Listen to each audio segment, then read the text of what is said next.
Have you ever thought about parking in your own driveway and suddenly being told you're breaking the rules? Sounds crazy, right? But that's exactly what happened to me. Imagine waking up one morning to find a notice stuck on your front door, a fine slapped on you by the very community you live in, just because you used your own driveway the way you always have. You'd expect your driveway to be your own private space. Turns out, it wasn't that simple. So, what's the deal? This all happened because of something called an HOA, a homeowners association. If you're not familiar, HOAs are these neighborhood groups that set rules for communities, especially in suburban areas or planned neighborhoods. They're supposed to keep the neighborhood looking nice, protect property values, and make sure everyone follows the same guidelines. Sounds reasonable in theory, right? But sometimes, these rules get out of hand. And that's exactly what I found out.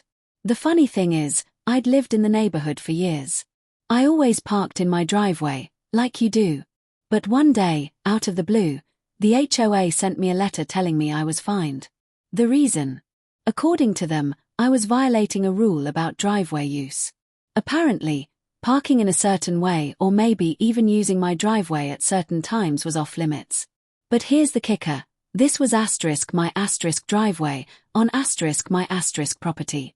I stared at that letter for a long time, just trying to make sense of it. How could I be fined for something so normal? And why didn't anyone warn me before? No one came knocking to explain or give a heads up. Just a cold fine, like I was some sort of criminal. That's when the frustration really hit. It felt like my freedom was being taken away right on my doorstep. My driveway, the space I counted on every day to park, suddenly turned into a battleground. And the more I thought about it, the more I realized that this was about more than just a parking fine. It was about control, about someone else deciding how I should live in my own home. I started talking to neighbors, trying to find out if this had happened to anyone else. Some said yes, others shrugged it off. Some even admitted they had gotten similar fines but just paid up to avoid hassle. But I wasn't ready to just give in. I wanted to understand why this was happening. What rules was the HOA enforcing? Did they even have the right to fine me like this? That question kept nagging at me. So, I dug into it. I looked through the HOA's official documents, the community rules and regulations that every homeowner has to follow. I read through pages of legalese and confusing terms, trying to find exactly what I was breaking. It was overwhelming, honestly. But slowly, things began to make sense. Turns out, some HOAs have really strict rules about what you can and can't do with your property.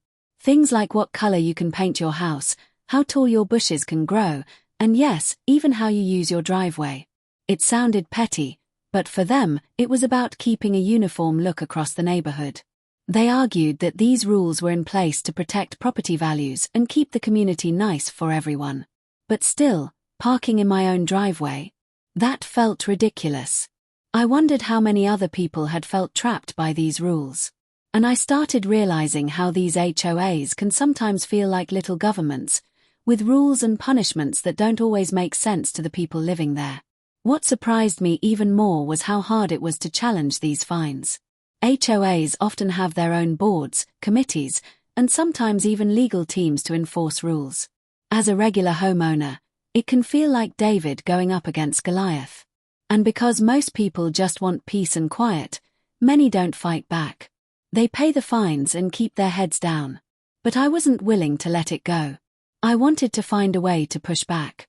To say, this is my property. I have a right to use it.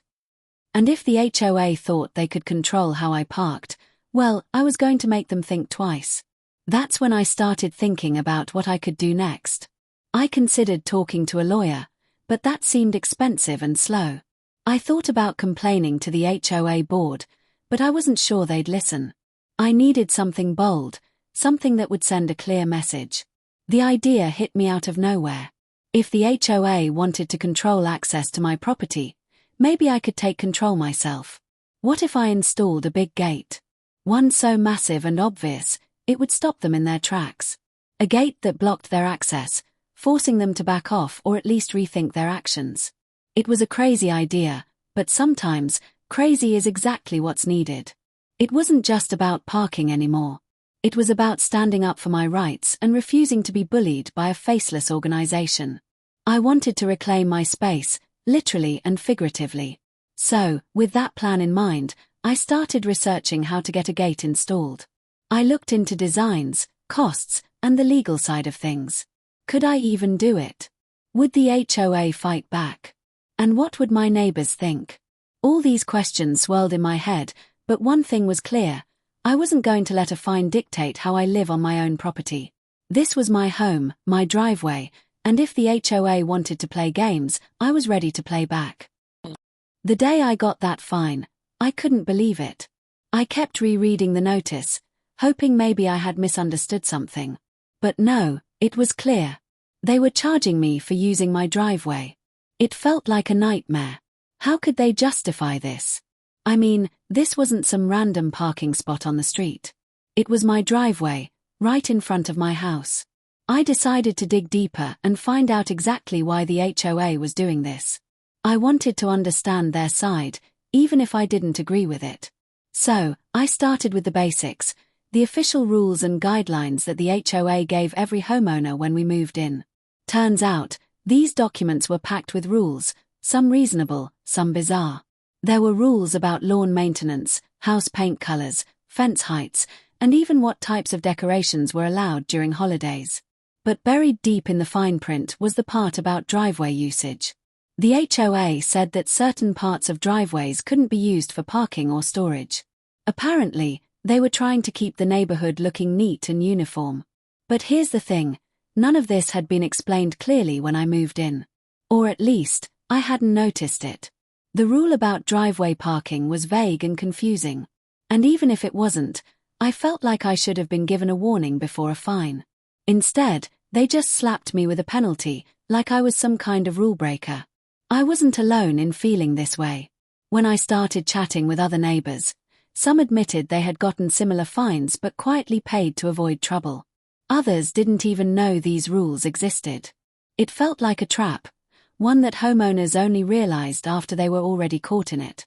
At this point, I was pretty frustrated but also curious.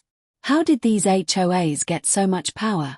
They were private organizations, but they acted like mini-governments, making rules and punishing people. I found out that most HOAs have boards made up of residents who volunteer or get elected, but sometimes those boards can become very strict or even aggressive in enforcing rules. I wanted to see if the fine was actually enforceable or just a scare tactic. So, I started digging into the legal side of things. I looked up laws in my state and city regarding HOAs and property rights. It turned out that HOAs do have a lot of control, but they also have to follow local laws. And sometimes, their rules can be challenged if they're unreasonable or unfair. I even found stories of other homeowners who had fought back against unfair fines or rules and won. That gave me hope. Maybe I didn't have to just accept this. Maybe I could push back. But I also knew it wouldn't be easy. HOAs have money, legal teams, and experience. They can drag things out in court or threaten additional fines if you don't comply. For many people, it's easier just to pay and move on, even if it's frustrating. That's when I realized I needed to be smart about this. I couldn't just refuse to pay and hope for the best. I had to gather evidence, understand the rules fully, and come up with a plan that would make it impossible for the HOA to keep fining me for something so ridiculous. I spent hours going over the HOA's covenants and bylaws, highlighting anything related to driveway use, parking, or fines. I even got in touch with a local lawyer who specialized in property law and HOAs. The lawyer explained that while HOAs do have the right to enforce rules, they can't just make up new ones or enforce them unfairly. There are limits, especially when it comes to private property rights. The lawyer also told me that if the HOA wanted to fine me for driveway use, they'd have to prove that I was actually violating a clear and enforceable rule. And even then, I could challenge the fine if the rule was applied unfairly or inconsistently. That was encouraging. But at the same time, the lawyer warned me to expect pushback from the HOA. They might increase fines, file legal actions, or try to intimidate me. I had to be prepared for a fight. The more I thought about it, the more I realized this wasn't just about parking anymore. It was about standing up for my rights and not letting an organization control every little part of my life. It was about making sure that no one else in the neighborhood got trapped by unfair rules without a way to fight back. So, I started planning my next move carefully. I considered all the options, appealing the fine formally, attending HOA meetings to speak up, gathering support from other homeowners who felt the same way, and even exploring physical solutions to regain control over my property. The idea of installing a big gate started to take shape here. If the HOA was going to dictate how I could use my driveway, maybe I could take back control by literally controlling access to my property.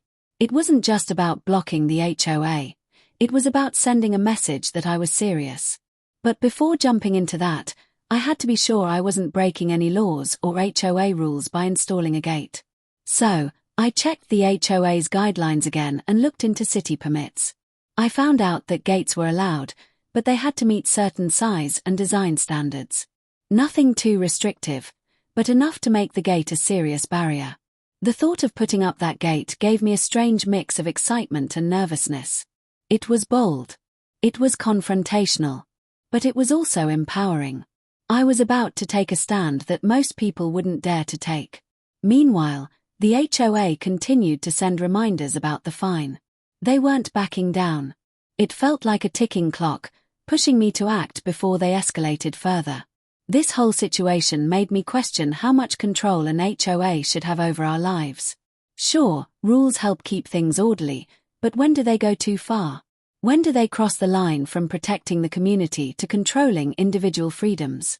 That line felt blurry, but one thing was clear to me. I wasn't going to let them decide how I used my own driveway without a fight. And whatever happened next, I knew I had to be ready to face the consequences. After I decided to fight back, the first thing I did was dig even deeper into the HOA's rules and my local laws. I wanted to be absolutely sure I wasn't just acting on a gut feeling but had solid ground to stand on. It turned out to be more complicated than I thought.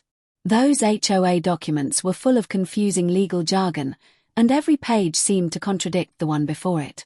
But as I kept reading, I began to spot loopholes and vague wording. For example, the rules mentioned restrictions on parking on certain parts of the driveway, but they never clearly defined which parts those were. It felt like the HOA was just picking and choosing what to enforce depending on who they were dealing with. That wasn't fair, and it gave me hope that I could use that to my advantage. I also reached out to a few people who had gone through similar fights with their HOAs. They warned me that the battle could get ugly, with the HOA possibly trying to intimidate me or dragging me into long, expensive legal battles. Some told me that even if I was right, the HOA had a lot of power because they controlled the community's rules and budgets. It was like fighting the system. Still, I didn't want to back down. I started gathering everything I could: copies of the fine, the HOA's letters, photos of my driveway, and records of every conversation I had with the HOA board. I knew I needed evidence to show that I was using my driveway reasonably and that the HOA's fine was unfair and maybe even illegal. While doing all this, I discovered something surprising. The HOA wasn't consistent with how they applied their rules. Some neighbors parked in the same way I did, or even worse, but never got fined. That inconsistency was important because it showed the HOA might be targeting me unfairly. I decided to bring this up to the HOA board. I wrote a detailed letter pointing out the vague wording in the rules and the inconsistent enforcement. I asked them to explain why I was fined while others were not. I hoped they would listen or at least give me a fair hearing. To my surprise, the HOA didn't just ignore my letter. They invited me to a meeting to discuss the issue. At first, I thought maybe we could reach an understanding. But when the meeting happened, it quickly became clear the board wasn't interested in changing their stance. They stuck to their original claim that I was breaking the rules and that the fine stood. The way they talked felt cold and rigid. It was like they were reading from a script, repeating the same points without really listening. That was frustrating. It made me realize that talking to the HOA might not solve the problem. So, I started exploring other options. That's when the idea of installing a big gate came back to me. If the HOA wanted to control how I used my driveway, maybe I could control who had access to it altogether. A gate could physically block the HOA from interfering with my property. But before I could just go out and put up a gate, I needed to make sure I followed the rules. I didn't want to give the HOA another reason to fine me or take legal action. I checked the HOA's guidelines again and called the city's building department to find out about permits and restrictions. I found out that gates were allowed but had to meet specific requirements for height, style, and safety. It wasn't a free-for-all, but the rules were reasonable enough to let me move forward. I started looking into different gate designs. I wanted something massive and sturdy but also stylish enough not to upset my neighbors. I didn't want to look like the neighborhood grump blocking everyone out. I just wanted to protect my space. After a lot of research, I hired a contractor who specialized in driveway gates. We talked about materials, installation timelines, and how to make sure everything met the HOA and city codes. The cost was higher than I expected, but I was willing to pay if it meant standing my ground. Once the plans were approved, the construction started. Watching the gate go up felt like reclaiming my home. It wasn't just a gate, it was a statement. I was taking control back in a way the HOA couldn't ignore. The moment the gate was fully installed, I felt a mix of satisfaction and nervousness. I knew the HOA wouldn't like it, but I was ready for whatever came next. True enough, as soon as the gate was up, the HOA sent a letter demanding I remove it immediately. They claimed it violated community rules and was an obstruction. But I had already done my homework. I responded calmly, pointing out that I had followed all the necessary guidelines and obtained permits. The battle was far from over, but now I had a physical barrier and solid legal backing. The HOA could keep sending fines and letters, but they couldn't just walk into my property or force me to use the driveway their way anymore. At this point, I realized this wasn't just about me. It was about standing up for homeowners everywhere who feel powerless against HOAs with too much control. It was about reminding them that the house you buy should be your home, not a place where faceless committees dictate every little detail. And even though the fight was just beginning, I felt more confident than ever. I was ready to defend my rights, no matter what the HOA threw my way. Once the massive gate was installed, everything changed. It wasn't just a physical barrier, it was a symbol of standing my ground. For the first time in weeks, I felt like I was in control of my own property again. But I also knew this was going to shake things up with the HOA. Almost immediately after the gate went up, I noticed a shift in the neighborhood. Some neighbors whispered about it when they walked by, some gave curious glances, and a few even stopped to ask what was going on. I explained the situation to those who were interested, and I could tell many understood why I had done it. Others looked a bit uncomfortable. Maybe they were worried the HOA would come down harder on them next. The HOA, on the other hand, didn't waste any time. Within days, they sent a formal letter demanding that I remove the gate. They claimed the gate violated the community's architectural guidelines and posed a safety hazard. They even threatened legal action if I didn't comply. But since I had done all the necessary research, obtained permits, and made sure the gate met every code and regulation, I felt ready to push back. I wrote back firmly, explaining that I had followed the rules, had permits in hand, and that the gate was within the HOA's allowed specifications. I also reminded them that I was well within my rights to control access to my own property. I wasn't trying to cause trouble, I was protecting my space. What happened next surprised me. Instead of backing down, the HOA escalated their response. They started sending additional fines, hundreds of dollars for what they called community violations. They also scheduled meetings, inviting me to discuss the issues caused by the gate. At those meetings, the tone was tense. The HOA board members spoke like they were defending the community, but I could tell they were frustrated that I hadn't simply given in. I stood my ground calmly, explaining my side, pointing out inconsistencies in their rules, and sharing my legal research. Some board members softened a little, others stayed rigid. But it was clear the situation was turning into a standoff. The HOA wanted to assert their authority, and I wanted to protect my rights. Meanwhile, the gate itself became a daily reminder of the fight. Every time I came home and closed it behind me, I felt a sense of victory. It wasn't just about blocking the HOA's interference, it was about reclaiming my space and standing up to unfair rules. Neighbors began to talk more openly about the HOA's overreach. Some shared their own stories of being fined for minor or unclear violations. I realized this wasn't just my fight, it was a bigger issue that many homeowners were dealing with quietly. One neighbor even told me she had been too afraid to install a simple fence because she feared the HOA's wrath. Hearing that made me more determined to push for fairness, not just for myself but for the entire community. But the HOA didn't stop at fines and meetings. At one point, they sent a lawyer's letter warning me that if I didn't remove the gate, they might take legal action, including court proceedings to force its removal. That was intimidating. Legal battles can be expensive and stressful, and I wondered if I was ready for that. Still, I reminded myself why I had started this fight. It wasn't just about the gate or the fine, it was about standing up for the right to live freely in my own home. I consulted my own lawyer, who reassured me that I was on solid ground because of the permits and the way I followed the rules. The lawyer also advised me to document everything, every letter, every meeting, every conversation with the HOA. Having a detailed record could make a big difference if things ended up in court. In the meantime, I focused on keeping the peace as much as possible. I responded politely to the HOA's letters and tried to attend every meeting, making sure my voice was heard.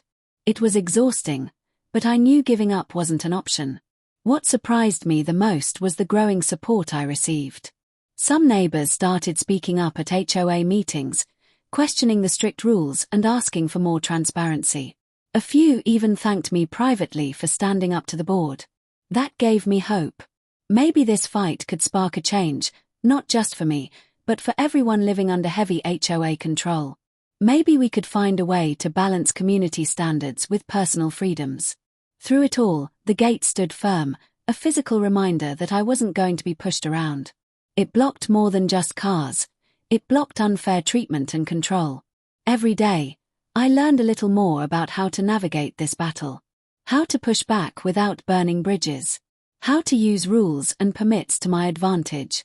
How to stay calm even when things got heated. It wasn't easy, and it wasn't quick. But with every letter sent, every meeting attended, and every conversation had, I felt stronger. I was no longer just a homeowner following rules blindly. I was someone fighting for fairness, for respect, and for the right to live on my own terms. And that gate. It wasn't just a gate anymore.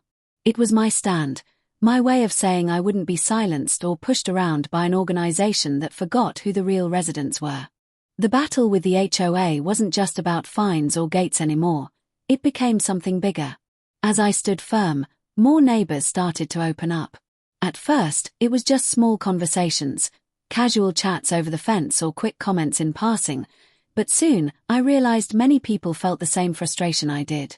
They were tired of being controlled by a group that seemed more interested in power than community. One afternoon, a neighbor knocked on my door. She was older, lived 2 houses down, and had been part of the neighborhood for decades. She told me she never spoke up before because she feared retaliation from the HOA. But seeing my fight inspired her. She said it was time someone did. That conversation sparked something. Before I knew it, a handful of neighbors came together to talk about the HOA's rules, fines, and how they impacted everyone. We shared stories of small penalties for things like a mailbox that was too colorful or plants that didn't match the neighborhood aesthetic. It was eye-opening. This wasn't just my problem, it was a shared experience. We decided to attend the next HOA meeting as a group, not just one person standing alone. I could tell the board noticed the change.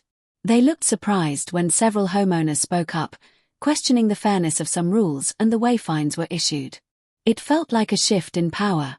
I wasn't alone anymore. That feeling was powerful. During the meeting, we asked the board to clarify the rules about driveways, fences, and gates. We wanted clearer guidelines so no one else would get blindsided by vague regulations.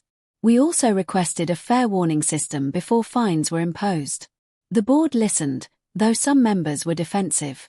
One of the younger board members actually admitted that maybe they hadn't thought through some of these rules carefully. That small admission gave us a foothold. After the meeting, a few of us formed an informal group to work on improving communication between the HOA board and residents. We started by creating a simple newsletter explaining the rules in plain language and giving homeowners tips on how to avoid fines. We included updates on meetings and contact info for board members, hoping to make things more transparent. While some homeowners appreciated the effort, others remained skeptical. The HOA had a reputation for being strict and sometimes unreasonable, and change wasn't going to happen overnight. Meanwhile, my own fight with the gate and the fines continued. The HOA kept sending letters and invoices, but I refused to pay anything beyond the original fine. I made it clear I was contesting every charge. That was when things got a bit more aggressive. The HOA tried to restrict my access to community amenities, like the pool and clubhouse, claiming I was not in good standing. That felt like a low blow.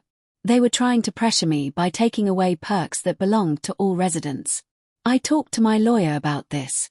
We found out that denying access to amenities as punishment for disputes over fines wasn't always legal, depending on the HOA's rules and state laws.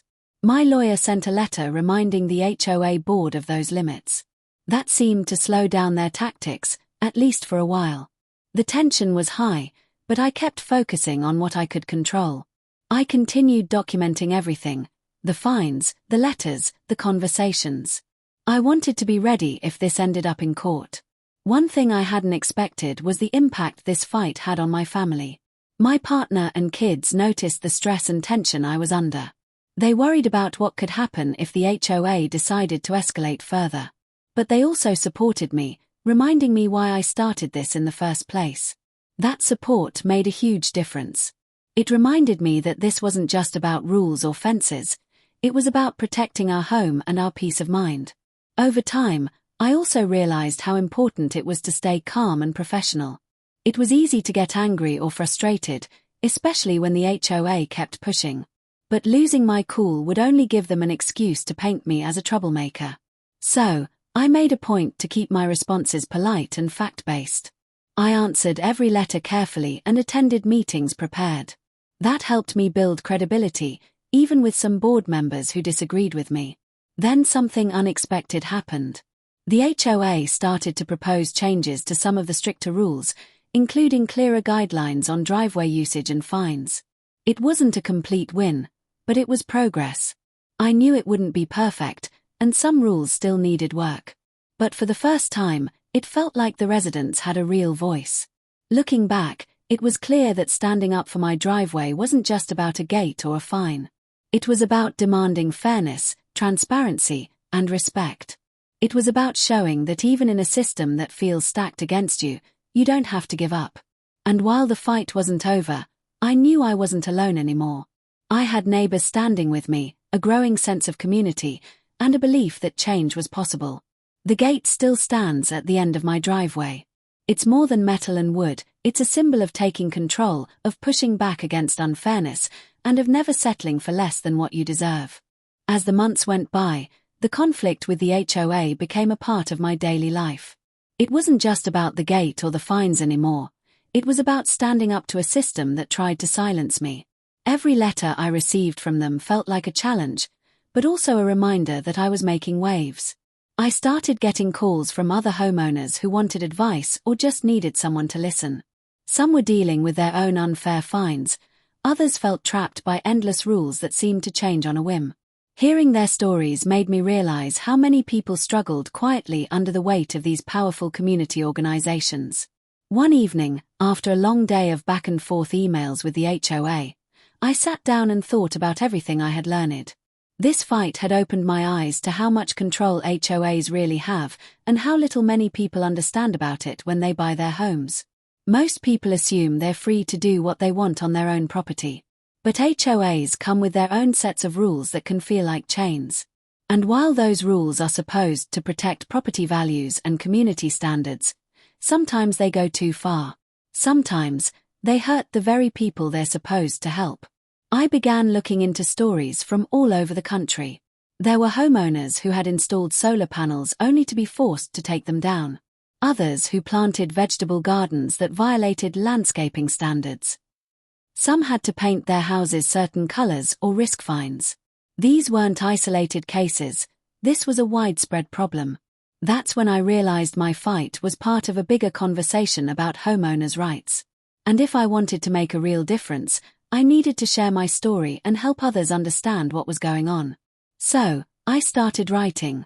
I wrote blog posts, shared my experience on neighborhood forums, and even made a few faceless videos explaining what had happened to me. I wanted to reach people who might feel powerless and show them they could fight back, too. The response was overwhelming. People thanked me for speaking out, shared their own stories, and asked for advice. It made me feel like I was part of a growing movement, not just a lone homeowner against an HOA. But even as I gained support, the HOA's resistance didn't fade. They still sent fines and letters, pushing back hard. At one point, they tried to block a permit renewal for my gate, claiming it was non-compliant, even though the city had approved it. I had to get my lawyer involved again to sort it out. Those moments were stressful. There were times I wondered if it was worth it. Legal battles can drag on, cost money, and drain your energy. I miss the days when I just wanted to park my car in peace without fearing a fine. Yet, every time I thought about giving up, I reminded myself why I started. It wasn't about winning a single battle, it was about setting a precedent. It was about standing up for homeowners' rights everywhere, about saying no to unfair control over our own homes. The fight also made me rethink what community really means. It's not just about rules or appearances. It's about respect, fairness, and listening to the people who live there. When those things are missing, even the nicest neighborhood can feel like a prison. I also learned that power isn't always what it seems. The HOA board had authority, but they weren't invincible. They could be questioned, challenged, and even changed. It takes courage to speak up, but that courage can spark change. As the dust settled, I found new ways to connect with my neighbors. Some wanted to work together to reform the HOA. Others just wanted to know they weren't alone. I realized this fight was bigger than me, and that made me stronger. My gate still stands strong, not just as a barrier, but as a symbol of what can happen when one person refuses to back down. It reminds me every day that home is more than just a place, it's a right worth defending. And the story isn't over yet. There are still challenges ahead, more rules to question, and more voices to raise. But for now, I'm proud of what I've done, and I'm ready for whatever comes next.